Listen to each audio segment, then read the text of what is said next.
আশা করি ভালো আছো। এই আশা করি ভালো আছো ইংরেজিটা কি বলবো আমরা? হোপ বলা যায় না? হোপ ইউর কি? Hope your fine. এখন এই যে বললাম যে হোপ ইউর ফাইন, আশা করি ভালো আছো, এছাড়াও বলা যেতে পারে হোপ ইউর ওকে। এই ফাইনের পরিবর্তে আমরা কি বলতে পারি? ওকে। হোপ ইউর গুড এটা বলতে চাচ্ছেন, সেটা বললেও বলা যায়, তবে হোপ ইউর ফাইনটা বেশি ব্যবহার করি আমরা নাকি? আচ্ছা, হোপ ইউর ডুইং ওয়েল, এই যে ওকে ফাইন এগুলো কোনোটাই না বলে আমি বলবো হোপ ইউর ডুইং ওয়েল। আসলে বাংলাটা কি দাঁড়াচ্ছে, যদি শাব্দিক অর্থে করি হোপ ইউর আশা করি তুমি ডুইং ওয়েল ভালো করছো, এই ভালো করছো মানে আশা করি তুমি ভালো আছো। আর ডিয়ালার্নার্স যারা চিন্তিত আছেন ইংরেজি নিয়ে, ইংরেজি শেখা নিয়ে, তাদের বলবো টেনশনের আর কোনো কারণ নাই। যারা খুব সহজে বাড়িতে বসে নিজে ইউটিউব থেকে আমাদের ফুল স্পোকেন ইংলিশ কোর্স করতে চাচ্ছেন, তারা আমাদের ইংরেজি শেখার এই বইটি সংগ্রহ করবেন। এটার মাধ্যমে আপনি কেন আপনার বাসায় যদি ছোটো বাচ্চা কাচ্চাও থেকে থাকে, যে কেউ আমি বিশ্বাস করি যে খুব সহজে ধীরে ধীরে এই বইয়ের লেসনগুলি কমপ্লিট করবেন। আমাদের ভিডিও ক্লাস দেখে ইউটিউবে দেওয়া আছে, সিরিয়াল সাজানো আছে। এই বইটি সংগ্রহ করবেন, বাসায় বসে সুন্দরভাবে প্র্যাকটিস করুন, মাত্র 2 থেকে 3 মাসের মধ্যে স্পোকেন ইংলিশ কোর্স কমপ্লিট করতে পারবেন, সহজ ইংলিশ শিখতে পারবেন। তো যাদের প্রয়োজন দ্রুত গতিতে বইটি সংগ্রহ করুন এবং ভালো ইংরেজি শিখে ভালো ক্যারিয়ার করুন। যাদের বইয়ের প্রয়োজন তারা দ্রুত গতিতে নক করুন, আমাদের স্ক্রিনে দেখতে পাচ্ছেন নাম্বার উপরে। যারা প্রবাসী বন্ধুরা আছে তারাও বইটা নিতে চাইলে আমাদের এই হোয়াটসঅ্যাপ নাম্বার দেওয়া আছে, নক করবেন, ইনশাআল্লাহ সবার জন্য বইয়ের ব্যবস্থা করা হবে। এবার ইউটিউব থেকে আপনি ফুল কোর্স করবেন, সো বইটি দ্রুত গতিতে সংগ্রহ করুন, আমাদেরকে নক করুন, আর আমাদের মূল ক্লাসটা পুরোপুরি উপভোগ করুন, একটু টানটানি করবেন না, অনেক কিছু শিখতে পারবেন। So let's go. আচ্ছা, যদি বলতে চাই যে তোমার দিনকাল কেমন চলছে, দিনকাল কেমন চলছে, সংক্ষেপে সিম্পলি যেটা আমরা বলি যে হাউ ইজ গোয়িং অন। মনে হয় রিসেন্টলি একটা ক্লাস থেকে আমাদের ক্লাস থেকে এটা পেয়েছেন আপনারা, যে হাউ ইজ গোয়িং অন, এটা বলা যায় যে হাউ ইজ গোয়িং অন, কেমন চলছে, হাউ ইজ গোয়িং অন। সব কিছু ঠিকঠাক আছে, কোনো সমস্যা নেই, কি বলবেন? সব কিছু ঠিকঠাক আছে, তাহলে কি বলবেন? Everything, everything is okay, everything is okay. তুমি কি আজকে যেতে চাও?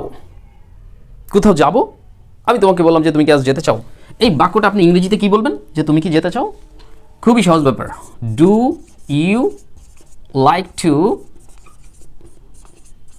গো টুডে। কিন্তু আমি যখন বাংলায় বলেছিলাম যে তুমি কি আজ যেতে চাও, তখন মনে মনে কিন্তু আপনারা অনেকে চাওয়া ইংরেজিটাকে ওয়ান্ট হয়তো বলে ফেলেছেন, মনে মনে ওয়ান্ট, ওয়ান্ট মানে তো চাওয়া, সেটাও হবে। যেমন আমি এখানে লিখে দেখিয়েছি যে do you like to go today, do you like to go today, তুমি কি যেতে চাও।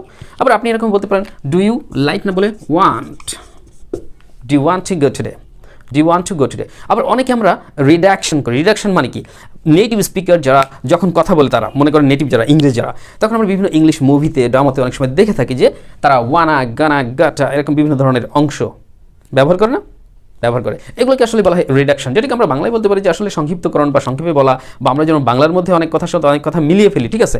আমরা যে কথার ছলে আমি কথাটা বললাম, কথার ছলে, বুঝছেন না, কথার ছলে, সেটাকে বলছি কথার ছলে, মিশিয়ে ফেলা, অনেকটা কানেক্টিভ করার মতো। তো এটাকে শর্ট ফর্ম হিসেবেও আপনি সংক্ষেপে বলতে পারেন যে রিডাকশন ইউজ করে, যে ওয়ানা, তাহলে ওয়ান্ট বা লাইক এটা আমরা ইউজ করবো না, এবং টুটাও আমরা এইভাবে ইউজ করবো না।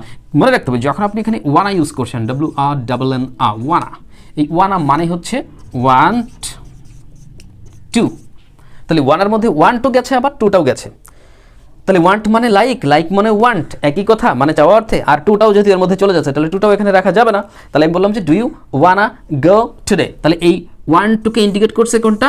শুধুমাত্র ওয়ানা, তাহলে do you wanna go today, do you wanna go today. যেন ভুল করে এরকম বলবেন না, do you wanna to go today, do you wanna to go today, মানে ওয়ানার মধ্যে তো টু আছে, আবার অতিরিক্ত টু বলে ফেললেন, এটা করা যাবে না। Do you wanna go today, আপনি হয়তো বললেন যে ইয়েস আনা গো, কি বললেন? যে হ্যাঁ আমি যেতে চাই। তা আমি যেতে চাই যখন বলবেন তখন কি বলবেন?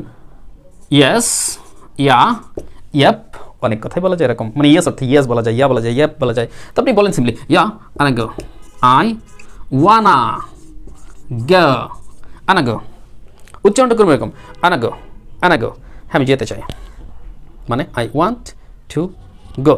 ওকে, যাবার পরে তুমি কি করতে চাও, এরকম কোনো কথা যদি আমরা বলতে পারি, যে বলতে চাই খাবার পরে, যাবার পরে, শিখবার পরে, লিখবার পরে, বা এই কাজটা করার পরে, আলোচনা করার পরে, সিদ্ধান্ত নেওয়ার পরে, মানে কোনো কাজ করার পরে যখন আপনি আরেকটা কাজ করবেন, এই ধরনের কথা যখন আমরা বলি, এইরকম খেয়াল করবেন যে কি বললাম, যাবার পরে তুমি কি করতে চাও, তুমি কি করতে চাও, এটা একটা কোশ্চেন।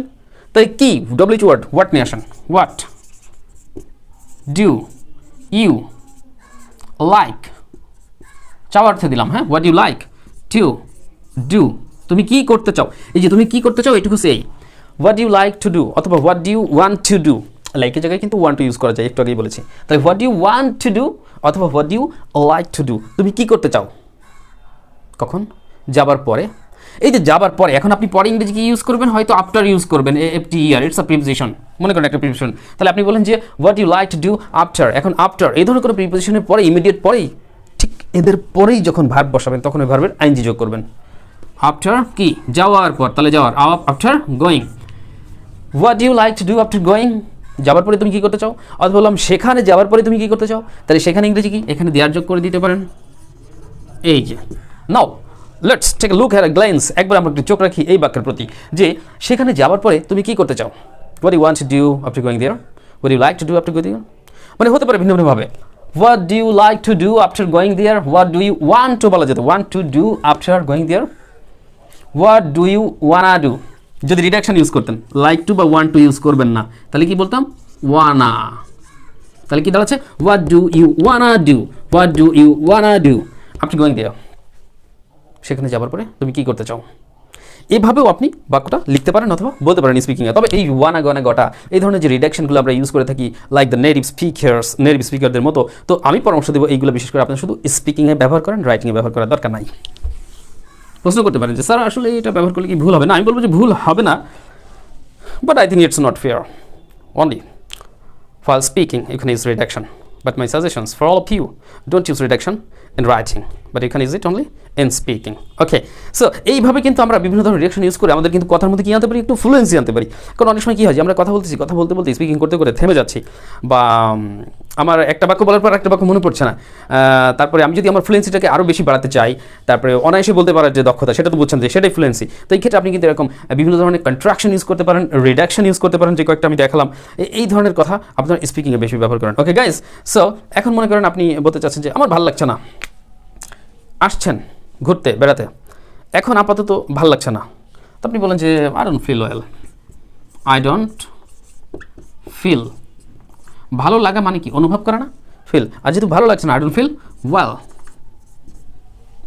আমার একটু অস্বস্তি লাগছে, কি লাগছে, আপনার একটু অস্বস্তি লাগছে, মানে ইজি ফিল করছেন না ব্যাপারটা, তাহলে কি বলবেন এখানে, আই ফিল আনওয়েলও বলতে পারেন, আনইজিও বলতে পারেন, আই ফিল আনইজি। ওকে, মানে অস্বস্তি লাগছে আমার, নিজেকে ঠিক ইজিভাবে উপস্থাপন করতে পারছি না বা কমফর্ট ফিল করছি না এরকম, তাহলে I feel uneasy. Unwell, I feel unwell বলে অনেকটা এরকম যে মানসিক না, হয়তো হতে পারে যে শারীরিকভাবে ফিজিক্যালি হয়তো আপনি অসুস্থ বোধ করছেন, একটু মাথা ঝিমানি বা ফিজিক্যালি অন্য কোনো সমস্যা ফিল করছেন, সেটা হচ্ছে আনওয়েল বলা যেতে পারে, অসুস্থ অর্থে কিন্তু আনওয়েল ইউজ করা যায়। ওকে, তাহলে আমার ভালো লাগছে না বা আমি ভালো ফিল করছি, সেটা হচ্ছে আই ফিল আনইজি, বা I don't feel well, I don't feel well, এরকম বলতে পারেন। ওকে,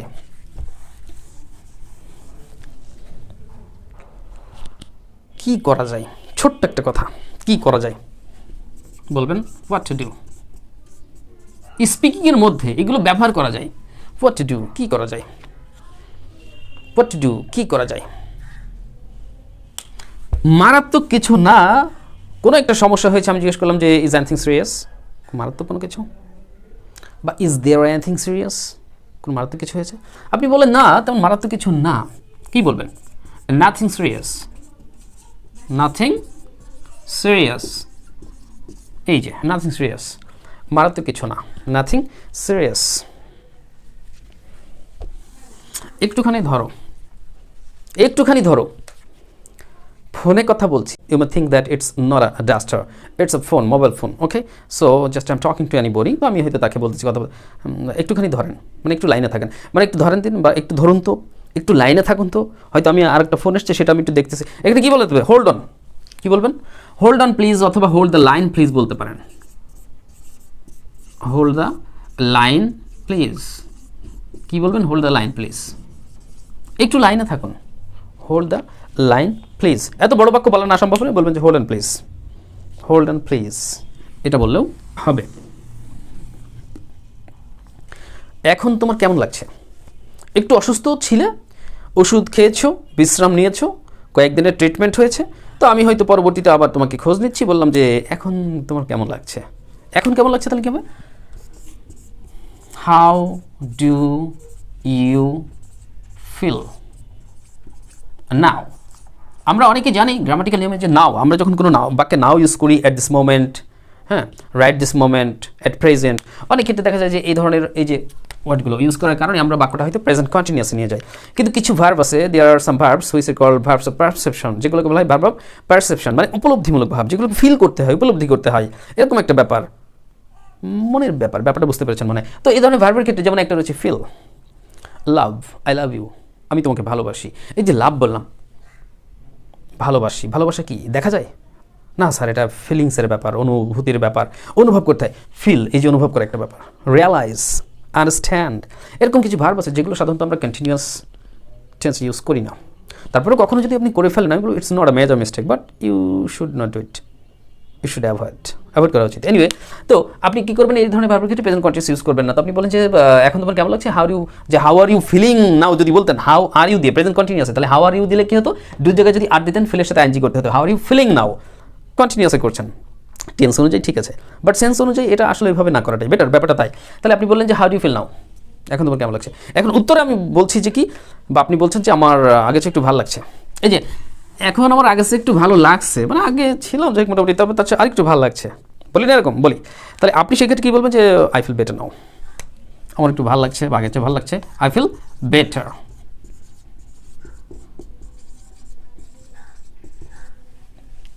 আই ফিল বেটার অথবা I feel better now. So guys, যে বাক্যগুলো আমি দেখিয়েছি ছোট ছোট করে, তার মধ্যে কিছু কিছু গ্রামাটিক্যাল কথাবার্তা আলোচনা করেছি, যেগুলো আশা করি সহজে বুঝতে পেরেছেন এবং শিখতেও পেরেছেন, আর আশা করি ক্লাসটা ভালো লেগেছে। আজকে আর ক্লাস দিব না, বা আর বাক্য দিচ্ছি না, এখানে শেষ করছি।